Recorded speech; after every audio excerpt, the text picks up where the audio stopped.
ওনার মা একদিন ওই আপেলের বাগান গিয়েছিলেন।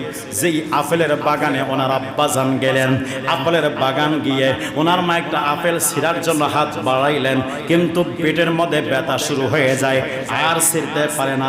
সাথে সাথে হাতটা নামাই দেয়, নামাই দিয়ে বাসার মধ্যে ওনার দাসীরা নিয়ে আসলো। আসার পরে আমার গাউসে পাক আব্দুল কাদের জিলানী একদিন আপনার যখন বেলাদাত হয়ে গেল, জন্ম হয়ে গেল, আমার গাউসে পাক একদিন হঠাৎ করে মারে ডাক দিয়ে বলে, মা আমারে মাফ করে দেন, ক্ষমা করে দেন। রা বাবা কি ক্ষমা করব তোমাকে, কোনো তো বেয়াদবি করো না। রাজব একবার তুমি তোমার মারে কথা বলে দেখো না, মাকে একবার শুধু বলে দেখো, মা আমারে মাফ করে দাও, বেয়াদবি করেছি।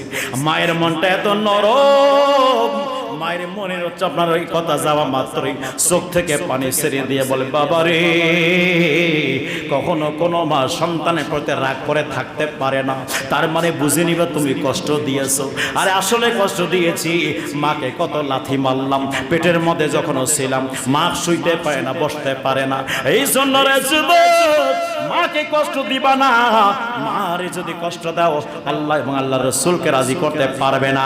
আর গাউসে পাক ডাক দিয়ে বলে, আম্মা জান আমারে মাফ করে দাও। হুজুরে গাউসে পাকের আম্মা জান বলে, বাবা রে, আমারে তো কোনদিন কষ্ট দেও নাই, আমার সাথে তো বেয়াদবি করো নাই। বলে, মা একদিন কষ্ট দিয়েছিলাম। কোন দিন কষ্ট দিয়েছো? মা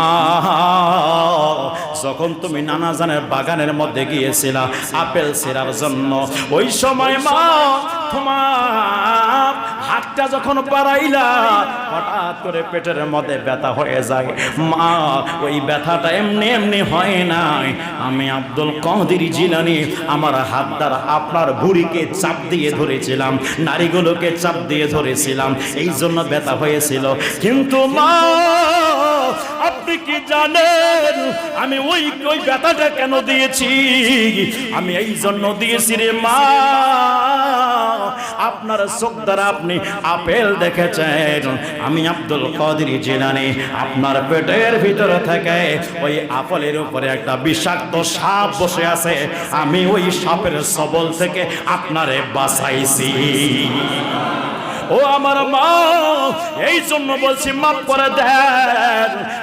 যুবক ভাইরা, একবার চিন্তা করে দেখো না রে বন্ধু, ওই গাউসে পাক আব্দুল কাদের জিলানী ওই মায়ের পেটের ভিতর থেকে মারে সাপের সবল থেকে বাঁচাতে পারে।